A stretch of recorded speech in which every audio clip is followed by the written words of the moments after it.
La parole est à présent maintenant à Cécile Untermaier. Merci Madame la Présidente. Mon général, Monsieur le Directeur Général, moi à mon tour de remercier les forces de l'ordre pour la grande qualité de leur travail. Et c'est vrai que dans mon département, nous n'avons qu'à nous féliciter de l'excellente ambiance de travail qui demeure et un excellent retour également de la population. Alors moi j'ai 3 remarques, 3 questions ou 3 observations comme vous voulez. C'est sur le contrôle du confinement.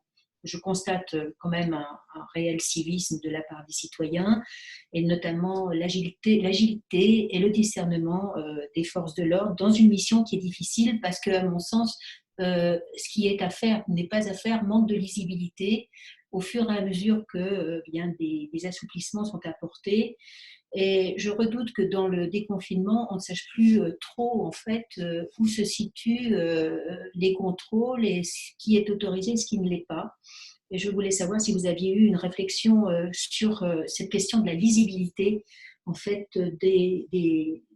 du champ de liberté qui nous est laissé. La deuxième question, c'est sur le déconfinement. Vous savez sans doute que les professionnels de santé, beaucoup en tout cas, nous incitent à porter le masque dans le cadre du déconfinement. Il me semblerait difficile que les forces de l'ordre n'accompagnent pas cet effort, même si la stratégie du gouvernement n'est pas encore finalisée sur ce point. J'ai noté que vous aviez des stocks. Ne faut-il pas s'interroger sur un port de visière qui serait peut-être plus adapté au travail que vous effectuez sur le terrain?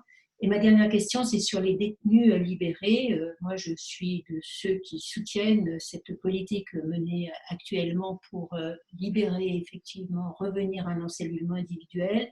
Mais cela exige sans doute une communication à direction des forces de l'ordre, de sorte qu'elles ne se sentent pas en quelque sorte dépossédées du travail antérieur qu'elles avaient pu faire par rapport à ces mesures de sécurité que constitue l'enfermement. Et je voulais savoir si vous aviez une communication particulière en ce sens, de sorte que cette politique soit bien acceptée et quelle était la nature du suivi dans ce domaine particulier. Je vous remercie. Merci beaucoup.